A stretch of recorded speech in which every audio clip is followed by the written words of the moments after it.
The city's alive. Clock strikes 12. We're ready to dive down the street where the neon hums. Our little escape. The workday succumbs. Tables wait. The bar's got that swing. Glasses clink. Hear the ice cubes sing. Liquid lunch. Pour it smooth. Let it flow. Friends round the table where the good times grow.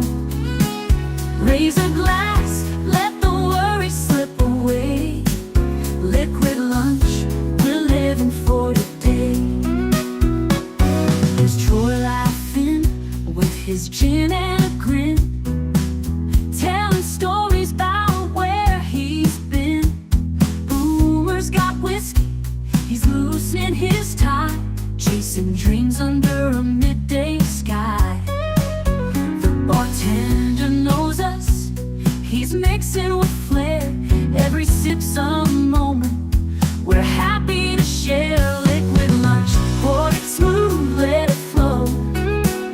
Friends round the table where the good times grow. Raise a glass, let the worry slip away.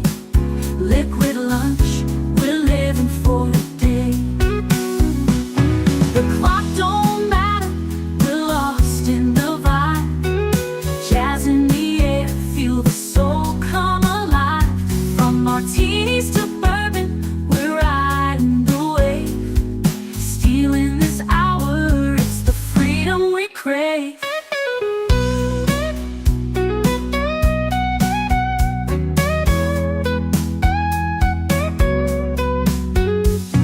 Sun's still shining, but we're in our zone. This bar's our shelter, our temporary home. One more round before the world calls us back. Savor the moment, keep the blues in the rack. We'll laugh, we'll toast till the afternoon fades. Memories made in these liquid escapades. Liquid lunch, pour it smooth, let it flow. Friends round the table where the good times grow. Raise a glass, let the worry slip away. Liquid lunch, we're living for today. So here's to the daylight, the drinks and the fun. Our liquid lunch, till the next one comes. With a wink and a smile, we'll be back real soon. Chasing that jazz under the high noon.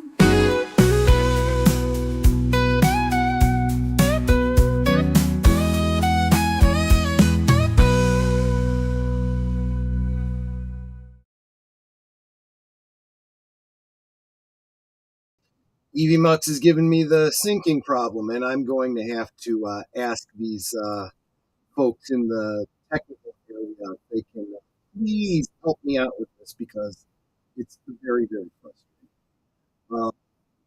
I'm having to watch myself on YouTube, which is, of course, 5 seconds in the past, and I'm doing so without listening because, it's still playing music on my end.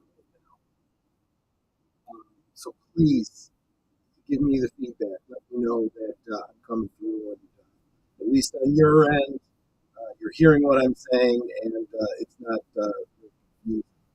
While I'm praying that you do that, I will start saying hello to everybody, starting with Connie Cleary, the bird woman of YouTube. Thank you so much for being here. You are always truly faithful.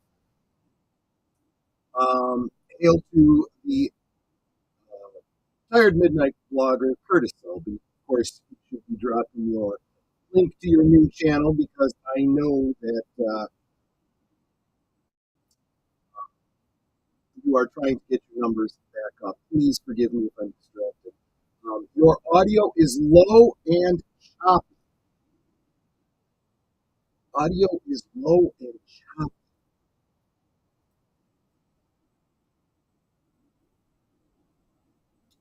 Perhaps the wrong mic. Good point. I will check.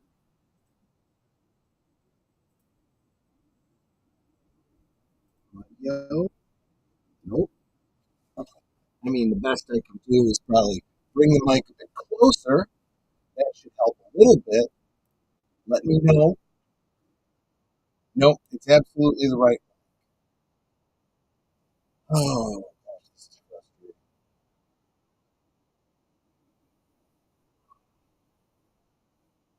Give me just a second.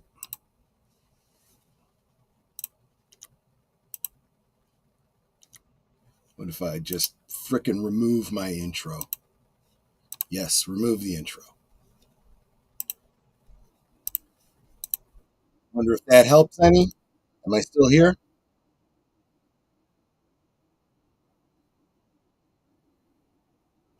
Mark says it's better. Anyone else? Please? I need your help. You guys are my only eyes and ears. A little better, says Lynn. Okay, thank you. All right, guys, I'm just going to push on. I'm going to do the best that I can and just work with me here. So Connie, Curtis Selby, Daniel Barry, Sports Highlights says hello. Happy Thursday to everyone. Mark Melnikoff saying, Guten Charge Kremda. And yes, rest in peace to George Wendt. We will, of course, be talking about him this Sunday on Geeky Geezers. A little better, thank you. Thank you so much for the $2 super chat. Shush, I'm at work. Hi, everyone. Yes, exactly. Hello, love of my life. I am in a meeting. Yes, I know. That's why I didn't leave a drink for you. Um, it is echoing, but not terrible. I don't know what else to do. I can't restart the stream. If I do that, pretty much all is lost. Um, I could risk leaving the studio and coming back in. I don't know if that will. Let's see. Maybe I can even open up another instance of the studio.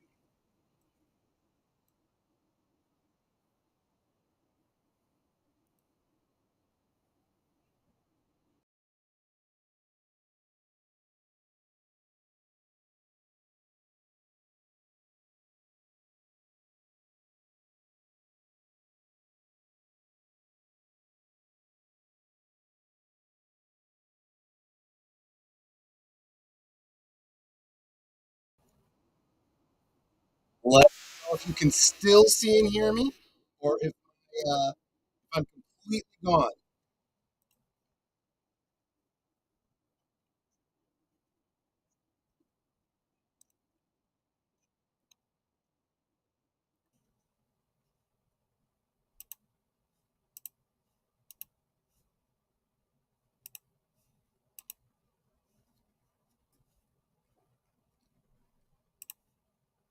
Yeah, technical difficulties and no feedback. I have no way of knowing if you're hearing me or what's going on. Lester saying I can see and hear you. Thank you very much, Lester. I super appreciate it. You are the VIP. Thank you so much. There's nothing else I can do, guys. I'm frustrated and I can't do anything.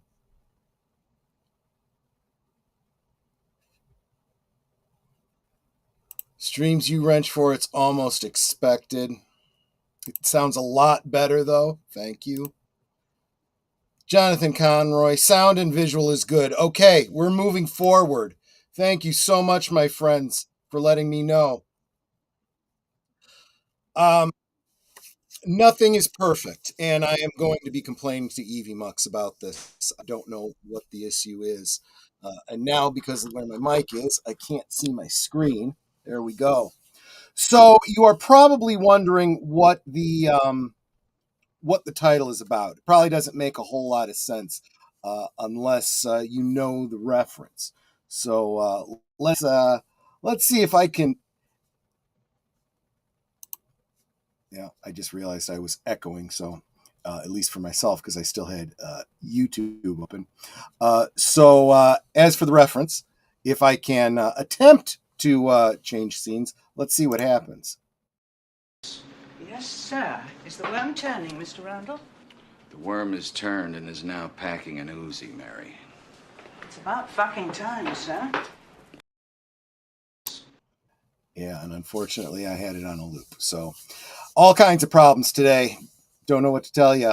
I am at my wit's end, guys. I could use any encouragement you're willing to give me, because I'm at the end of my rope as a YouTuber today.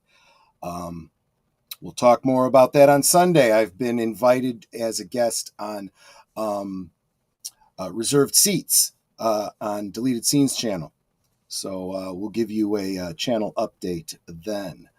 Until then, I intend to drink very heavily. I believe, Lynn, that is from the movie Wolf. I'm almost certain it is. But the idea is he's a man who is I can pretty much relate to this today. Kind of at his wit's end. He feels like he's been kind of pushed around, and he's coming out fighting. And when he says the worm is turned, things are changing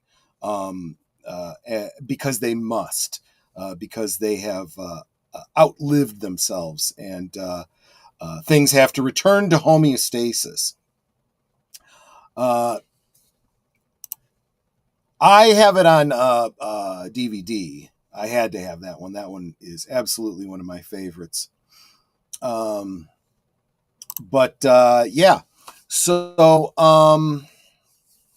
why am I talking about that today? Well, this article. Let me bring it up. Share my screen. See, right now I'm second guessing everything I do. I'm afraid every time I change my configuration, I'm going to lose you guys. So this is from that Park Place, an article that doesn't surprise me in the slightest. In fact, more and more of the headlines that I see tend to not surprise me anymore. When you know history, you tend to be able to predict the future with surprising accuracy. So Feige and Iger reportedly clash over X-Men movie direction. Disney scrambles for a blockbuster while Feige wants more social commentary. Let me translate that for you. Disney realizes they must become profitable. Feige doesn't care about profitability, never did. All he cares about is his own agendas. Keep in mind, directors, writers, actors, it doesn't really matter to them if a movie does well or not. They get paid for it up front. So when a movie is made, Feige already has his money before it opens on screen. Now, in the past, it used to be that if a movie didn't do well, you might have to worry about your career going forward. Right now, that's not entirely true. People like Feige feel secure that as long as they get their message out there, they will continue to get jobs because they are financed by people that want to get that message out. But Disney is realizing more and more they cannot continue to do that. So, yes. Hey, look, it's Timu Ron Howard. I was going to even say wish Ron Howard. But there you go. Very true. Yeah, even Ron Howard tried to step into the Disney world to help them with a directing project that didn't go very well for them. I'm going to say it wasn't his fault. He did the best he could. When you change boats in midstream, things are always going to go awry. But let's get into this a little bit and get some context here, because context is king. Yes, you made it. Probably it's best that you got here when you did, Storyman Jack. You missed all of the technical difficulties that I was having. You know what? I'm not going to read that because I know this stream is probably going to get demonetized as it is, but I'll bring it up and you guys can read it yourself. It's absolutely true. New rumor suggests a behind-the-scenes battle is brewing over Marvel's long-awaited X-Men reboot, with Kevin Feige and Bob Iger reportedly at odds over the tone and focus of the upcoming film. According to insiders cited by X user Main Middleman, and reported by Cosmic Book News, the creative clash may determine whether Marvel's mutants return as ideological avatars or as crowd-pleasing box office titans. So what does Main Middleman say? Feige wanted a more... okay, I just wanted to see what order they're in. I always get confused by these branching links in social media. Feige wanted a more grounded X-Men story with a plot that really focused on social issues and disagreements about what it means to be a mutant. He wanted a powerful, dramatic movie that really showed what the X-Men were all about, with the Brotherhood of Mutants as the bad guys. But that's not what Iger and Disney want. Always aware of the poor performance of more restrained films, especially the disappointing box office results like Captain America 4 and Thunderbolts recently, the script has been requested to focus on a great event film to get wider audiences' attention. Now, real quick, we haven't talked about this here. I really didn't have any interest in doing so, but that Thunderbolts thing, let's talk about that very briefly. They released Thunderbolts. It did not do well. So they thought that maybe if they changed the name, it would do better. So they changed the name while it was in theaters to The New Avengers or something like that. That's a marketing nightmare. That first tells you, well, let's back up. They did claim that was always the plan all along. To which everyone with, two brain cells to rub together says, no, you didn't. Because no one in their right mind would make a stupid plan like that. That is a stupid plan. It never goes well when you change a name. It doesn't. Maybe an apples to oranges comparison would be Coke and Coke Classic, that whole debacle. But that's actually not even the same. I will point to some examples from my hometown. The Sears Tower. To most Chicagoans, it's still the Sears Tower. We never called it Willis Tower, or I think they might have changed the name again from Willis Tower to something else. The tallest building in Chicago will always be Sears Tower. Regardless of who owns it, the name belongs to the people of the city. Okay? That's how we knew it. That's how we grew up. Okay? U.S. Cellular Field does not exist. I don't care how much money U.S. Cellular puts into it. We have two ballparks in this city. It's Comiskey Field and Wrigley Field. Or is it Comiskey Park? Comiskey and Wrigley. Those two. That's it. I don't care who's paying to change the name. You didn't pay me to accept a name change. I want to really quick say hi to Lizzie Armstrong, who says, hi there, Troy and Chad. Having an early morning coffee with you at, 3:25 a.m. Salute. I guess you're starting your morning early if you're starting with coffee. But you're right. That is how it goes on the other side of the Pacific. While this is not the best made video ever, I think it applies. Check out that video when you get a chance. Absolutely. So the Thunderbolts thing is ridiculous. Nobody in any media outlet has made that switch. They're still calling it the Thunderbolts because that's all they know it by.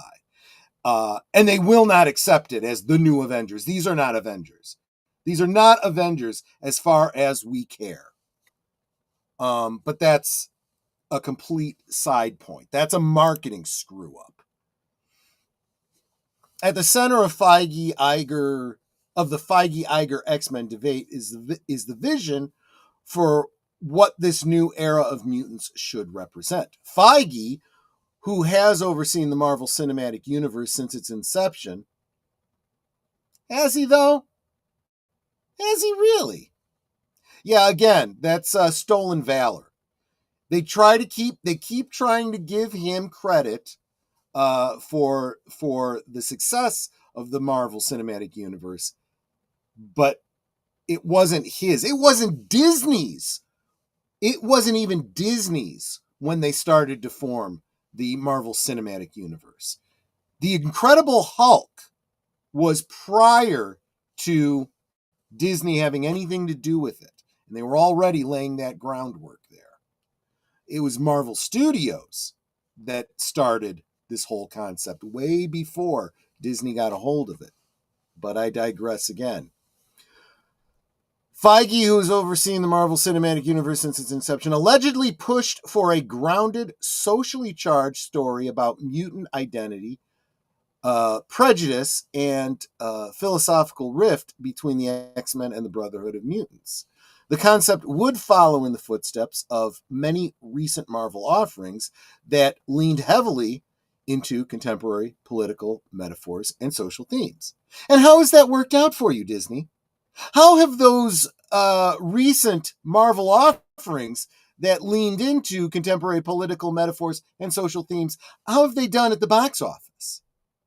Because from where I'm reading the tea leaves, every single one of them has been a money loser. You have lost money on that messaging. Any first-year business student will tell you, if you're making decisions that are losing you money, those are probably not very good decisions. In fact, a grade schooler could probably guess that.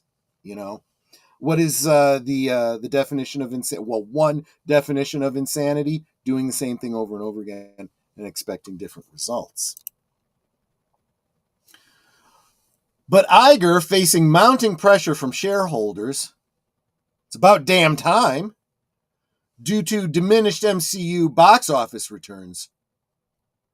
Diminished as in less than zero and growing in the red? Explanation. Went to bed early, up hours ago, then was watching English theater program. Fair enough. I hope everything is well for you. I mean, that would sound to me like circadian rhythms being off, but as long as it fits your schedule, you go, Lizzie. I'm just concerned about people's health, and I want what's best for you. But don't know you well enough to know what's best for you. You know what's best for you. I'm just concerned, that's all. That is not the definition of insanity. It's a quote with an unknown origin. Yes, I never claimed any particular origin. I did not ascribe any. It's an adage. It is an adage commonly quoted. That's my whole point. As I said, it is one definition of insanity, because as a former psychology major, I know there are many definitions of insanity, much better ones, but it is the one that in pop culture we tend to think of the most. Geek Flag with Nate Knows, always good to see you, my friend. The only way the MCU will be successful with the Uncanny X-Men is to not do any stunt casting, race swapping, we'll get to that, my friend, and make the X-Men as close to the comic as possible. Anything else is stupid. If you look up Insanity, you will see a picture of my ex-wife and her mother. Yes, I'm sure. So anyway, let's get back to this. Actually, I realized that I should be pointing this way, even though it's for me actually over there. Bob Iger facing mounting pressure from. Okay, yeah. After a string of box office disappointments, including The Marvels, Quantumania, Thunderbolts, and Captain America Brave New World. All of those are just terrible, terrible titles. Disney's top brass is, so there's more than one problem with these films. Disney's top brass is reportedly demanding a return to high stakes, high octane event films designed to reignite mass audience interest. This echoes recent history. Under Iger's renewed leadership, Disney has slashed underperforming Disney Plus content, cut Marvel's release slate, and shifted focus back to theatrical blockbusters after admitting that audiences have grown weary of content for content's sake. You lost millions of dollars to figure that out when anyone with half a brain could have told you that for free. These people are all overpaid.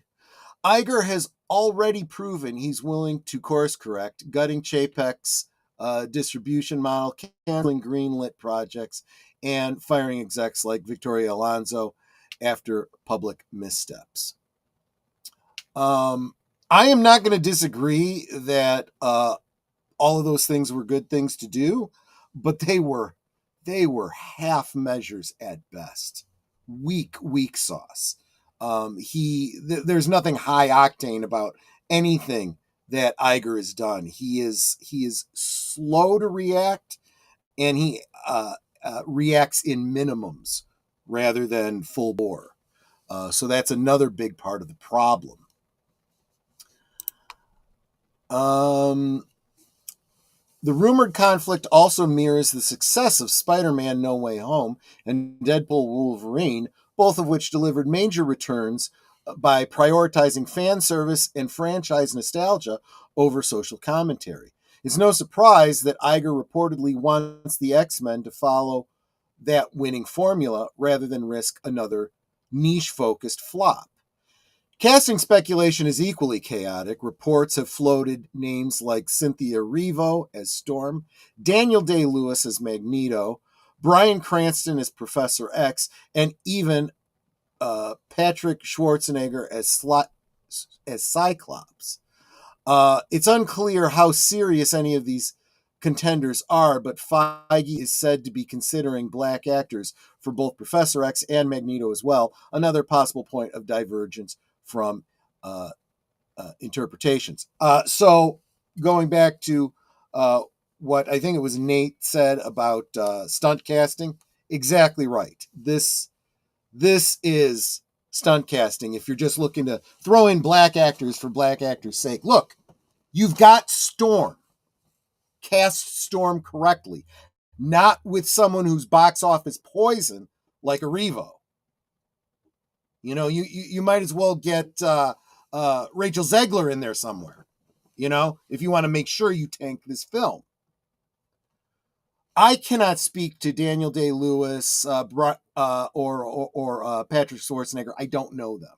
I don't know if those are good castings or not. Bryan Cranston could be good. I could see that.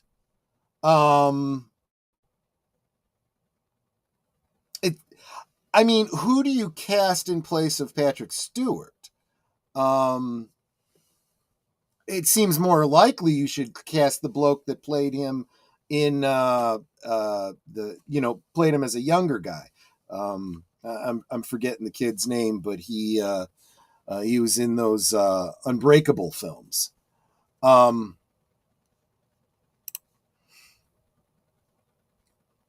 good. Thank you, Troy. Thank you so much. East Coast lifestyle. The sun is up in the summer here at 4 a.m. Yikes. Wow. Yeah, that would throw me off too. Disney Marvel wants to race to the end. Who wants to pay those pesky creative writers? Yeah. You could just be cranking crap out with AI. And I got to be honest with you. At this point, they'd almost be better off if they just feed in the winning scripts, keep out the losing scripts, and they just keep regurgitating what did well. It'll be flat, but it'll be better than what Feige seems to want to do. Cyclops was done dirty by Fox, and Disney Marvel is following suit. Gotcha. Gotcha. Let's continue. That divergence could come at a price. With much of MCU brand now diluted from years of underwhelming content, the X-Men represent one of Marvel's last major trump cards. I see what they did there. You can't use that phrase anymore without it taking on a double meaning. It's a legacy property with deep recognition, general fan attachment, and storytelling potential that, if done right, could reignite enthusiasm across mainstream audiences. But the studio is running out of goodwill. If the X-Men reboot leans too far into controversial casting decisions, race-swapped legacy characters, or politically divisive narratives, it could go the way of Eternals or the Marvels. Expensive, alienating, and ultimately forgettable. Yeah, I tend to forget about those films. Not that I saw either one of them, nor did I have an interest. Cynthia Erivo's rumored involvement is already drawing scrutiny from longtime fans, many of whom view her past activism and public statements over the movie Wicked as unnecessarily confrontational. Combined with whispers of ideological storytelling and character reimaginings that stray from the canon, it's easy to see why concern is mounting that Marvel, and Feige in particular, may not have learned from the franchise's recent stumbles. Whether the final product leans Feige or bends Iger, the X-Men are shaping up to be a defining battleground for Marvel's future. With Iger set to exit Disney in 2026 and the X-Men reboot not expected until 2027 or later, the long runway leaves time for either vision to win out. But in today's climate, the stakes are clear. Marvel needs to win, and it looks like Bob Iger knows it. I would even extrapolate beyond that whoever takes over for Iger is going to be the final arbiter of this decision, which way it goes. So we will see. Another thing that people seem to want to credit Iger with, but I think unfairly so. You don't credit someone with fixing a problem that they created in the first place. Iger has very much been slashing the content on streaming service and turning the attention back to the cinema. Again, why is that? We've talked about this for so long. There is no money made in streaming. If you spend millions of dollars to create a series for Disney Plus, you do not gain additional revenue from Disney Plus. All you have is who is already subscribed.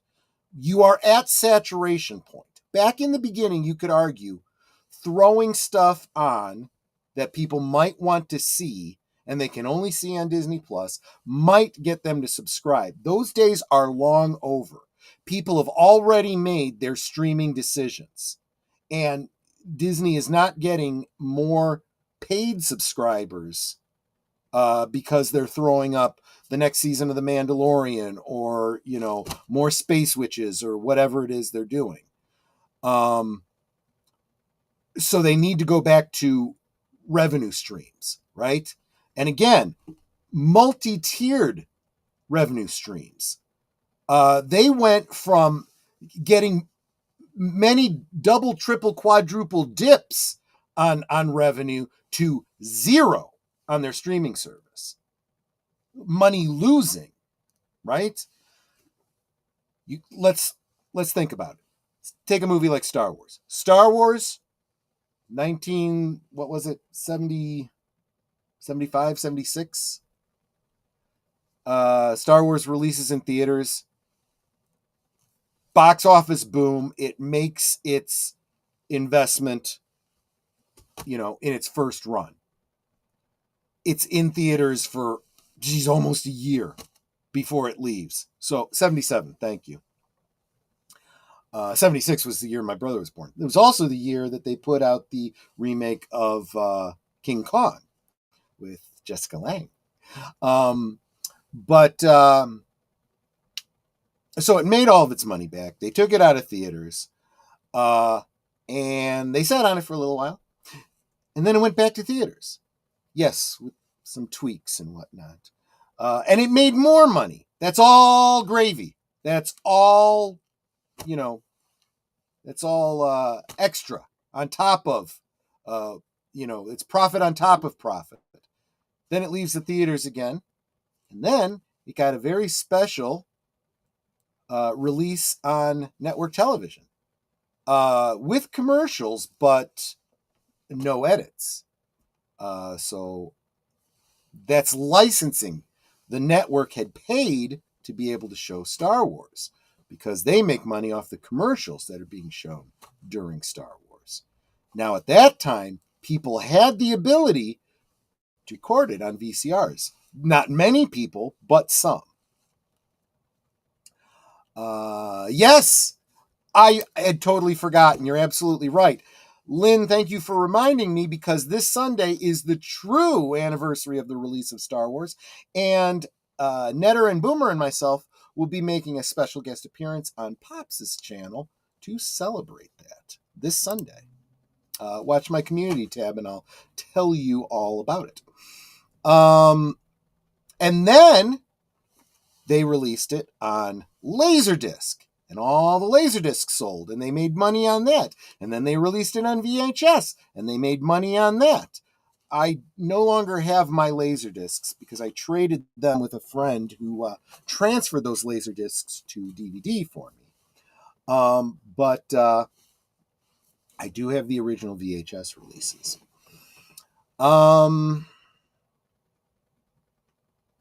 And then, of course, we got special editions, and we got multiple releases on multiple mediums. Then it went to cable.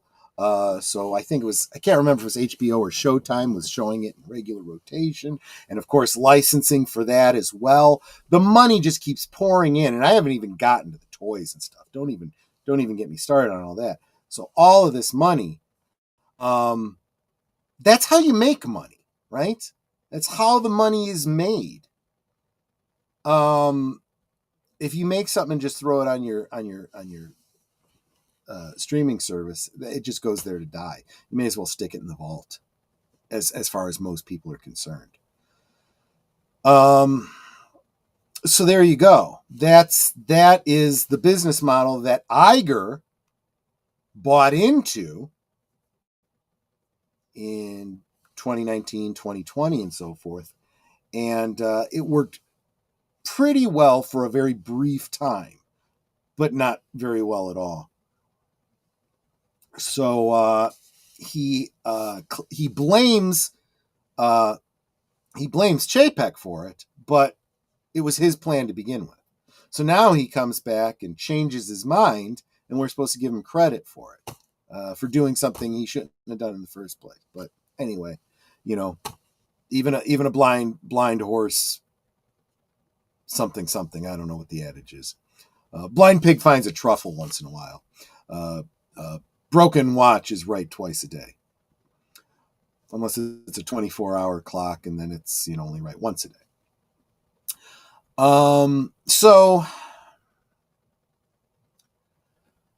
So let's not give too much credit to Iger. Let's face it, all the DEI, stunt casting and race swapping and all that.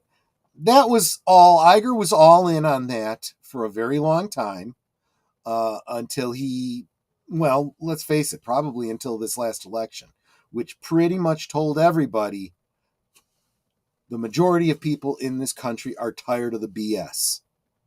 Stop it. And Iger, who thinks more politics than he does business, said, okay, I guess we need to change that. And now he's getting a lot of flack for it. I'm sorry, folks. All these people that you think are, on your side of history and all this kind of stuff, pay close attention. Are they really?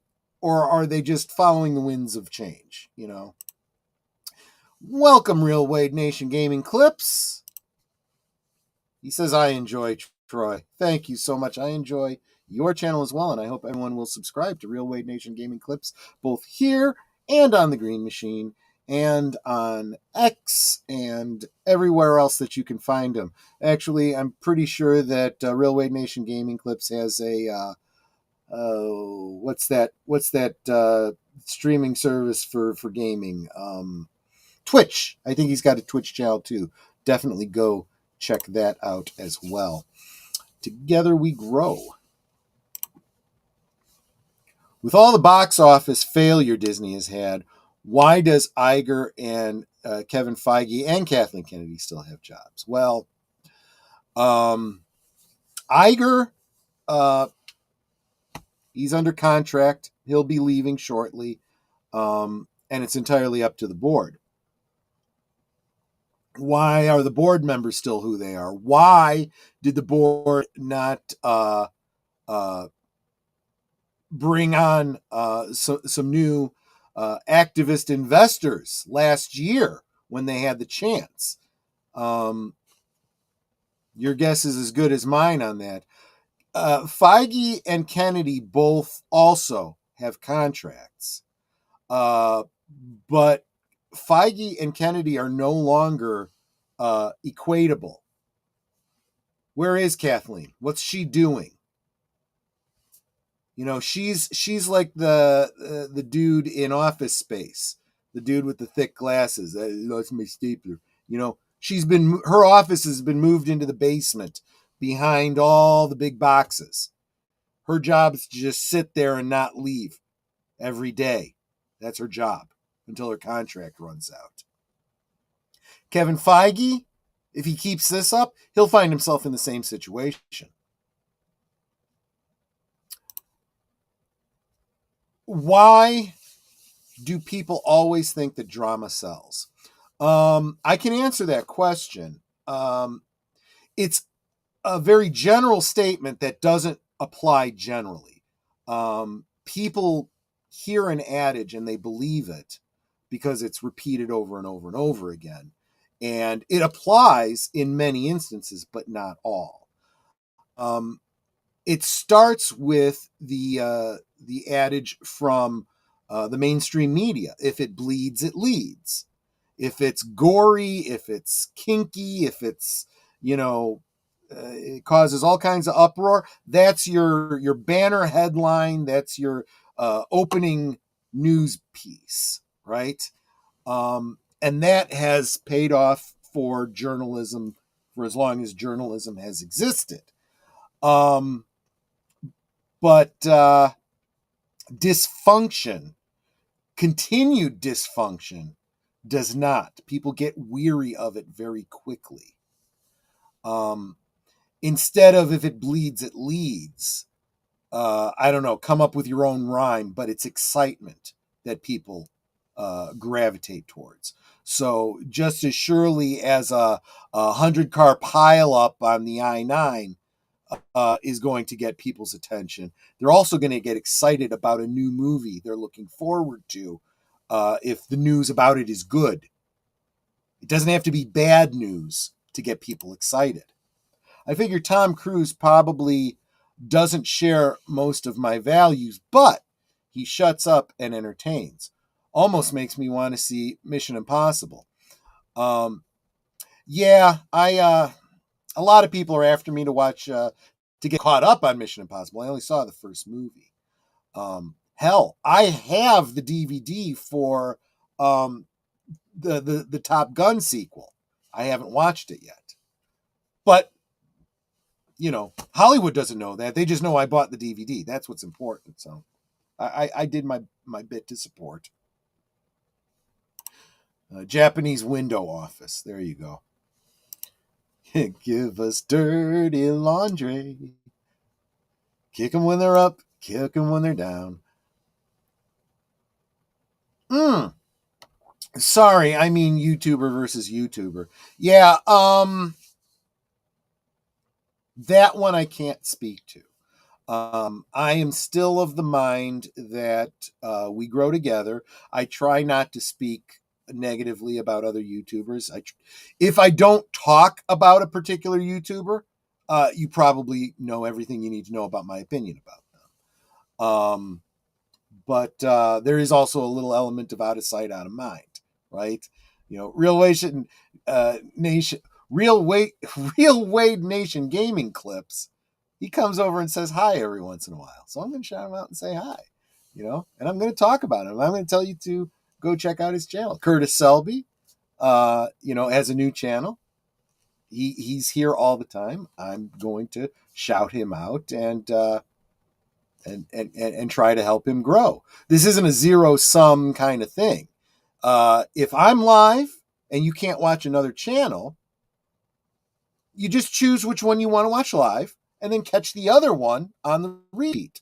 It's still viewing hours for that channel. And either you leave a comment live for me to respond to, or you leave a comment in the chat, or not chat, but in the comment section below, and I'll respond to that too. I generally respond to all of my comments, even if it's just to like it and acknowledge it. Only saw the first here too. Jim Phelps as the villain was a deal breaker. Okay. Oh, thank you. Netter bringing me a refill because she knows I need it. Thank you so much. Darth Plato, welcome. You can have more than one monitor or instance. Yes? Am I missing the context here? Oh, you're saying you can play 2 live streams at once. You can, and I know people do, but it is so hard for me to, I'm not Ozymandias, in The Watchmen. I can't watch a bunch of different screens and, be able to follow what's going on. Certain YouTubers, I know how to read, think it leads to engagement, and statistically it leads to unsubscribing to one or the other. Unfortunately, they can't control who we follow. No. You're absolutely right about that. If I were a shareholder, I'd be taking a page from Star Wars: The Phantom Menace. I call for a vote of no confidence in the entire Disney leadership. I agree with you 100%. But Netter and I sold our Disney share because we, in good conscience, could no longer be a part of that corrupt company, anti-American company. Specifically, we sold our stock right after Gina Carano firing thing, and that was right around the time the camps outside of Disney China were thanked for their assistance with Mulan, and we said nope, no more. I told my broker, I said, sell my Disney stock. I don't care if we take a loss on it. I don't care if it's a bad decision. We ended up paying taxes on it because we made a profit on it. So good on us. But I call for Order 66. Absolutely. They tried that last year. Shareholders voted white. That's because shareholders, just like most voters, have no idea what they're voting for. They vote to maintain status quo. But never be sorry for being late. You arrive whenever you arrive, and I am grateful for it. Peltz getting 1 seat was an existential threat to Disney Corp. You're absolutely right. We would have gotten bigger change a lot faster. It would have been, like the last presidential election. That's what it would have been like. But I guess people weren't ready to get their heads right, and start getting things fixed. I do think that we have rounded the bend. Speaking of the current administration, the government, the current administration pretty much going back to the 1964 civil rights law, that you cannot discriminate against people, is now being enforced. And that is forcing any business that does that has any contracts with the U.S. government to follow suit, which of course is causing the entire industry to follow suit. And the results of the last election pretty much told anyone who wants to make money, this is where the American public's mind and heart is. If you want their money, you might want to abide. When the status quo is circling the drain, a shakeup is what's called for. Yeah, that's exactly right. You go in with a plunger and you pull out that big clog of hair. That's how the market works in general. Markets want predictable, don't make waves. Yeah, but when predictable, going back to what Lynn said, when predictable is losing money, they'll make waves. It's time to make money. Thank you so much, Nate, for the $2 super chat. I got to go. My ball's giving me side eye. I'm sure you probably meant boss, but that is so funny. That is so funny. Yes, you mean boss? You go fix whatever it is that needs to be fixed there, Nate. Oh, you did not have to give me another super chat to correct yourself, but thank you so much for doing so. Not only did I get an additional $2 from you, but I got such a wonderful chuckle, which I really, really needed. So when does the 24/7 Truman Show format for Troy begin?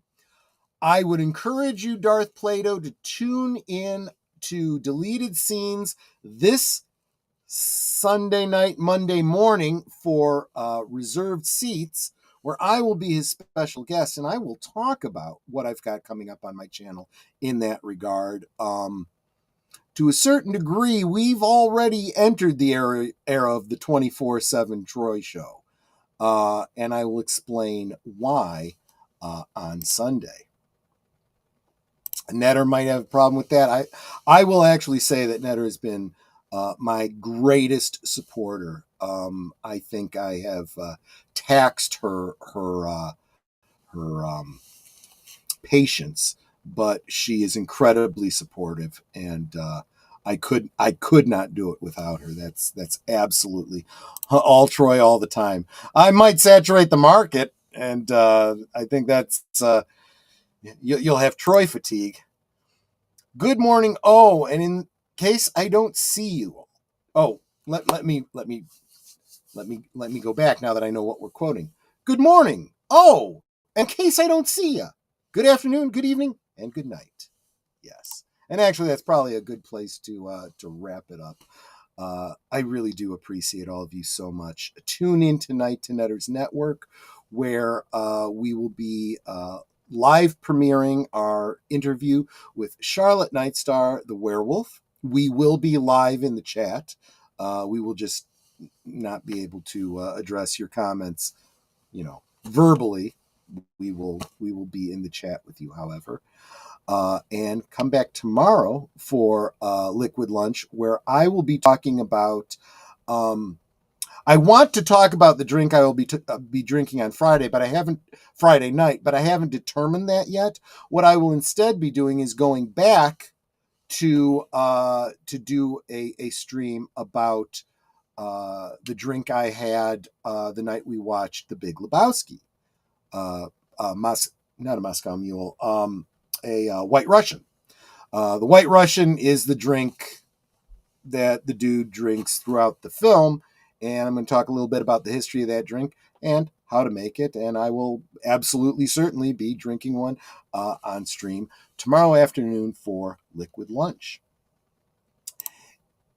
And y'all get a giggle when you watch tonight. Yeah.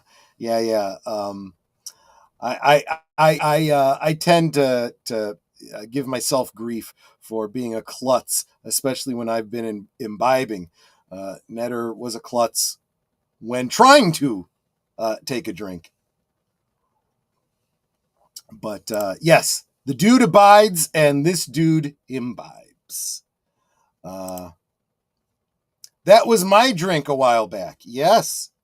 So we'll be talking White Russian tomorrow afternoon. And then tomorrow night, a special guest will be Clifton 3D, when we will be talking about, we'll be talking fan films, definitely Star Wars fan films. I don't know to what degree, but yep, that is later tonight and tomorrow. And that, my friends, is all I had for you. Thank you so much for being here. Can Troy do splits like Dave? I used to be able to do the splits like Jean-Claude Van Damme. Not so much anymore. But I thank you all, my friends. You take care, and please, I desperately want to see you on the next one, because I can't do it without you. Take care, everyone. Goodbye. Hope to see you again real soon.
So here's to the daylight, the drinks and the fun, our liquid lunch, till the next one comes.